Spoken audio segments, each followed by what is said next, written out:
ಬಿಸ್ಕಿಟ್ಟಿಗೆ ರೊಕ್ಕ ಇಲ್ಲಾರಕ್ಕ ಮೇಡಮ್ ಅವ್ರಿಗೆ ಫೋನ್ ಹಚ್ಚಿ ಕೇಳಿನ್ರಿ. ಒಳ್ಳೆ ನಿದ್ರಿಕಿಲ್ರಿ, ಮನ್ಯಾಗ ಪಲ್ಯ ಮಾಡ್ಕೊಳ್ಳೋದು.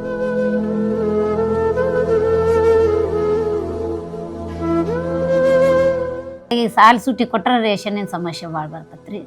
ಇಲ್ಲಾಂದ್ರ ಸಾಲ್ಯಾಗಿಂದ ಒಟ್ಟು ಅನ್ನ ಸಾರು ತಂದಿರ್ತಾನ್ರಿ, ಅದನ್ನ 3 ಟೈಮ್ನು ಅದನ್ನ ಊಟ ಮಾಡ್ಬೇಕ್ರಿ ಮಕ್ಕಳು.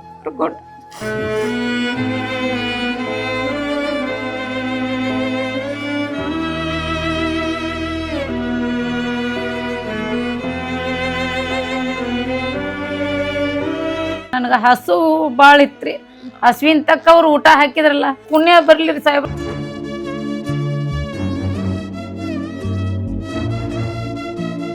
ನಮಸ್ತೆ, ಸಂತೋಷ್ ಲಾಡ್ ಫೌಂಡೇಶನ್ ವತಿಯಿಂದ ಇವತ್ತು ನಾವು ಬಂದಿರುವಂಥದ್ದು ಧಾರವಾಡ ಜಿಲ್ಲೆಯ ದುಮ್ಮಾಡ ಅನ್ನುವಂಥ ಒಂದು ಗ್ರಾಮಕ್ಕೆ. ಸೊ ಇಲ್ಲಿ ಈ ಒಂದು ಮನೆಯ ಪರಿಸ್ಥಿತಿ ನೋಡಿದರೆ ಎಂಥವ್ರಿಗೂ ಕೂಡ ಕಣ್ಣಲ್ಲಿ ನೀರು ಬರುತ್ತೆ. ಯಾಕಂದರೆ ಈ ಮನೆಯಲ್ಲಿ ತಾಯಿ ಇದ್ದಾರೆ, 3 ಮಕ್ಕಳಿದ್ದಾರೆ.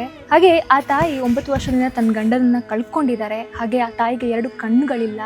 ಸೊ ಆ ಕಣ್ಣುಗಳು ಇಲ್ಲದೇ ಇದ್ದರೂ 3 ಮಕ್ಕಳನ್ನ ನೋಡ್ಕೋಬೇಕು. ಅದರಲ್ಲಿ 2 ಹೆಣ್ಮಕ್ಳು, ಅದು ಒಂದು ಮಗು 17 ವರ್ಷದ ಮಗು, ಅದು ಮಗು ಬೇರೆ ವಿಶೇಷ ಚೇತನ ಮಗು.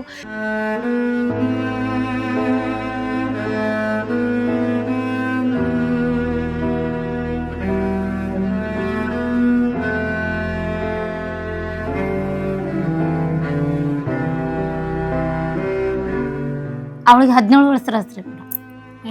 ಹ್ಞೂ ರೀ, 17 ಐತ್ರಿ. ಇವಾಗ ನಿಮ್ಮ ಕಣ್ಣಿನ ಸಮಸ್ಯೆ ಇದೆ ಅಲ್ವಾ? 2 ಕಾಣಂಗಿಲ್ರಿ. 2 ಮೊದ್ಲಿಂದಾನು 2 ಕಾಣ ನಡ್ಕ ಹೋಗ್ಯಾರ ಅವರ 2. ಒಂದು ಬಟಾಟಿ ಹೋಗೋದೋಗೈತ್ರಿ ಕೆಲಸ ಮಾಡಕ್ ಹೋದಾಗ. ಇದೊಂದು ಹುಡುಗನ ಗರ್ಭಿಣಿ ಇದ್ದಾಗ ಕಟ್ಗಿ ಮುರಿಯಾಕ ಹೋಗಿ ಕಟ್ಗಿ ಬಡದ್ ಅದು ಒಂದು ಹೋಗೈತ್ರಿ. ಓಕೆ, ಇವಾಗ ಪೂರ್ತಿಯಾಗಿ ಕಾಣಲ್ಲ, ಏನಿಲ್ಲ. ಮತ್ತೆ ಹೆಂಗ್ ನೋಡ್ಕೊಳ್ತಾ ಇದೀರಾ ಮನೆ ಮಕ್ಕಳನ್ನೆಲ್ಲ? ಇಲ್ಲಿ ಸಾಲ್ಯಾಗಿನ ಊಟ ಕೊಡ್ತಾರ್ರಿ. ಅದ ತಿಂಗಳ 1400 ರೂಪಾಯಿ ಪಗಾರ ಬರ್ತೈತ್ರಿ. ಅದ್ರ ಮ್ಯಾಗ ಹುಡುಗರು ಜೀವನ ಮಾಡ್ಕೊಂಡು ಕರ್ಕೊಂಡು ಹೋಗುದ್ರಿ. ನಮ್ಮ ಮನಿ ಯಾರು ತೀರ್ಕೊಂಡು 8 ವರ್ಷ ಆತ್ರಿ. ಏನಾಯ್ತಮ್ಮ ಅವ್ರಿಗೆ ಹಾರ್ಟಿಂದ ಇಲ್ಲಿ ನರ ಏನೋ ತೊಡಕಾಗೈತಂದ್ರಿ. KMC ಒಳಗೆ ಆಪರೇಷನ್ ಮಾಡ್ಸಕ್ ಹೋಗ್ಬಿಡ್ದ ಮೇನ್ ನರಕ ಪೆಟ್ಟು ಹತ್ತಿತ್ತಂದ್ರಿ. ಅವ್ರ ಕಲಾಸ್ ಆತ್ರಿ. ಹೌದಾ? ಮಗ್ಳೇನ್ ಮಾಡ್ತಿದಾರೆ? ಏನ್ರಿ ಮಗಳು 10ನೇ ಸಾಲಿ ಮಾಡ್ತಾಳ್ರಿ. 10ನೇ ಶಾಲೆ. ಓಕೆ, ಅವರೇ ನೋಡ್ಕೊಳ್ತಾ ಇರೋದ ಇವಾಗ? ಹ್ಞೂನ್ರಿ. ಮತ್ತೆ ಮಗ ಏನ್ ಮಾಡ್ತಾ ಇದ್ದಾನೆ? ಅವನು ಸಾಲಿಗೆ ಹೋಗ್ಕಂಡ್ರಿ. ಹುಷಾರಿಲ್ರಿ ಅವ್ನು ಸಾಲಿಯಾಗದು. ಹ್ಞೂನ್ರಿ, ಒಂದು ಕಣ್ಣು ಇದೈತಿ. ಅವ್ರದ್ದು ಕಣ್ಣು ಸಮಸ್ಯೆ ಇದೆಯಾ? ಸಮಸ್ಯೆ ಐತ್ರಿ. ಓಕೆ, ಮತ್ತೆ ಹೇಗೆ ನೀವು ದಿನ ಹೇಗೆ ಹೋಗುತ್ತೆ ಅಮ್ಮ ನಿಮ್ದು?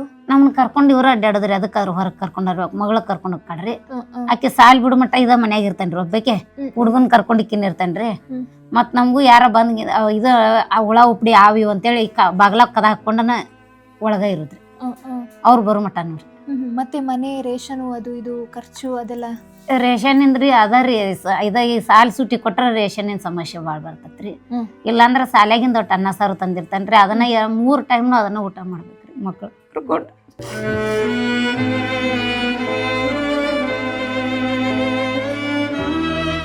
ನೋಡಿದ್ರಲ್ಲ ಎಂಥ ಒಂದು ಕಷ್ಟದ ಪರಿಸ್ಥಿತಿಯಲ್ಲಿ ಈ ಕುಟುಂಬ ಇದೆ ಅಂತ. ಸರ್ಕಾರದಿಂದ ಬರೋ ಹಣದಿಂದ ಇವರು ಜೀವನ ಸಾಗಿಸ್ತಾ ಇದ್ದಾರೆ. ಗೌರ್ಮೆಂಟ್ ಇಂದ ಅಷ್ಟ ಸಾಹೇಬ್ರ 1400 ರೂಪಾಯಿ. 1400 ರೂಪಾಯಲ್ಲೇ ಮನೆಯ ರೇಷನ್ ನೋಡ್ಕೊಂಡು ಆ ಮಕ್ಕಳು ನೋಡ್ಕೊಂಡು ಇದು ಮಾಡ್ಬೇಕು.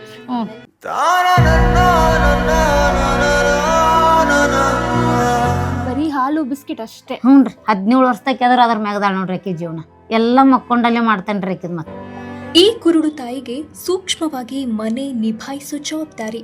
ಇನ್ನು ಇವರ ಈ ಪರಿಸ್ಥಿತಿಯನ್ನ ನೋಡಿದವರು ಏನ್ ಹೇಳ್ತಾರೆ ಕೇಳಿ. ಆದ್ರೆ ಈ ತಾಯಿ ಹಿಂಗ್ ಕಣ್ಣಿಲ್ಲ ಅಂದ್ರನು ನಾ ಮಳಿ ಇದ್ದಾಗನ ಬಂದಿರ್ತೇನಲ್ಲ, ಆವಾಗಾರ ನೋಡ್ಬೇಕೆಲ್ಲ ಫುಲ್ ಹಾಸಿಗೆ ಎಲ್ಲ ಹಾಕಿ ಇದ್ ಮಾಡಿರ್ತಾರ. ನನ್ಗೆ ವಿಚಿತ್ರ ಅನಿಸ್ತೈತಿ. ನೀವು ಹಿಂಗ ಕಾಣೋದಿಲ್ಲ ಅಂದ್ರೂ ಎಷ್ಟು ಇದ್ ಮಾಡ್ತೀರಲ್ಲ ನೀವು.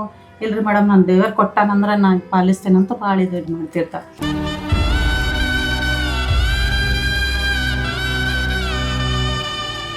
ಇವಾಗ ಅವ್ರಿಗೆ ಬೇಸಿಕ್ ನೀಡ್ ಅಂದರೆ ಫುಡ್ ಅವಶ್ಯಕತೆ ಇದೆ. ಅವ್ರಿಗೆ ಏನು ರೇಷನ್ ಇಲ್ಲ. ಆ್ಯಂಡ್ ಆ ಮಗು ಕೂಡ ಅಷ್ಟೇ ಹಾಲು ಮತ್ತು ಬಿಸ್ಕಿಟ್ನಿಂದನೇ ಆ ಮಗು ಇರುವಂಥದ್ದು. ಹಾಗಾಗಿ ಆ ಬಿಸ್ಕಿಟ್ಗೂ ದುಡ್ಡಿಲ್ಲ ಅಂತ ಅಮ್ಮ ಏನು ಹತ್ರು ನಮ್ಮ ಎದುರುಗಡೆ. ಹಾಗಾಗಿ ಇವತ್ತು ನಾವು ಅವ್ರಿಗೇನು ರೇಷನ್ ಬೇಕು ಅದನ್ನು ತೆಗೆದುಕೊಳ್ಳೋಕ್ಕೆ ಹೋಗ್ತಾ ಇದ್ದೀವಿ. ಬನ್ನಿ ರೇಷನ್ ತಗೊಂಡು ಬರೋಣ.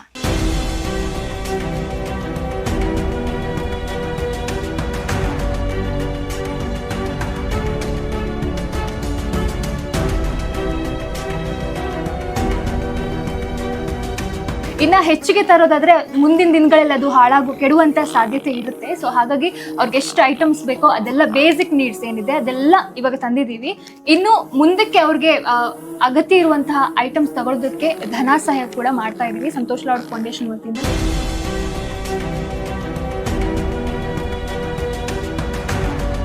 ತುಂಬ ಟ್ಯಾಂಕ್ಸ್ ರೀ ಸಾಹೇಬ್ರ. ನನಗೆ ಹಸು ಭಾಳ ಇತ್ರಿ. ಹಸುವಿನ ತಕ್ಕ ಅವ್ರು ಊಟ ಹಾಕಿದ್ರಲ್ಲ, ಪುಣ್ಯ ಬರಲಿ ರೀ ಸಾಹೇಬ್ರ. ನನ್ನ ಪರದೇಶಿ ಮಕ್ಕಳಿಗೆ ಇನ್ನೂ ಒಂದು 10 ಮಂದಿಗೆ ಅನ್ನ ಹಾಕೋಂಗಲ್ರಿ ಸಾಹೇಬ್ರ. ಇನ್ನೊಟ್ಟು